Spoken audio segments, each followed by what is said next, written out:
After Anakin Skywalker had turned to the dark side, officially becoming Darth Sidious's new apprentice, Darth Vader, his master would send him to the planet Mustafar to wipe out the remaining leaders of the Separatist Council, thus officially ending the Clone Wars conflict and bringing peace and order to the new Galactic Empire. After Anakin had ruthlessly slaughtered the Separatists, he would step outside the complex, where he can actually be seen crying. Some people may think he is shedding a tear for his regret turning to the dark side, but the true answer to why he cries is not what you may think. With a combination of the novelization of Revenge of the Sith, as well as the Legends novel, The Rise and Fall of Darth Vader, we are given a perfect and detailed insight into Anakin's mind in this moment and why he cries on Mustafar. Let's begin. Darth Vader stood on the command bridge of the Mustafar Control Center. He gazed up at the view wall at the galaxy he would one day rule. He paid no attention to the litter of corpses around his feet. He could feel his power growing indeed. He had the measure of his master. Not long after Palpatine had shared the secret of Darth Plagueis' discovery, their relationship would undergo a sudden transformation, a fatal transformation. Anakin would betray him.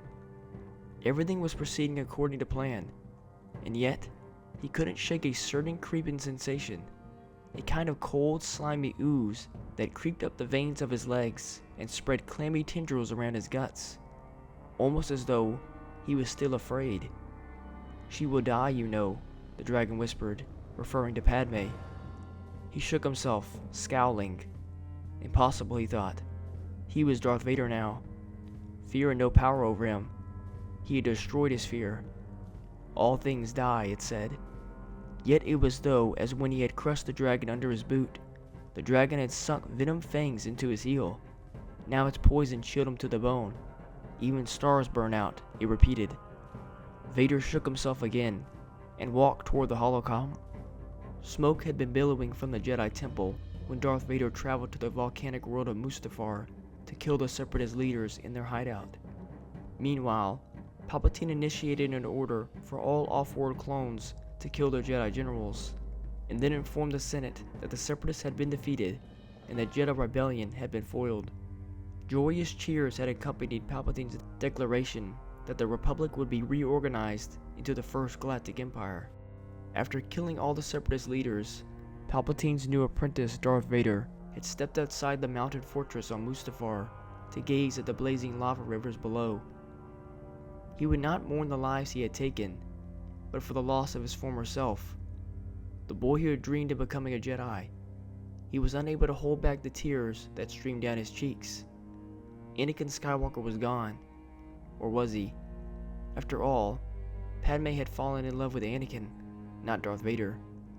He had not anticipated that Padme, traveling with C-3PO, would follow him all the way to Mustafar and refute the righteousness of his actions. Nor had he foreseen that Obi-Wan would survive the Jedi Purge, and that Padme would bring him with her. Despite his powers and many years of attachment and attunement to Obi-Wan, his rage and anger had blocked his ability to sense his former master's presence on Mustafar, until he saw the Jedi Master standing in the hatch of Padme's starship. He also never imagined that Obi-Wan possessed the strength to bring him down so brutally. Thank you all so much for watching. If you enjoyed the video and learned something new, please like and subscribe. And remember, the Force will be with you, always.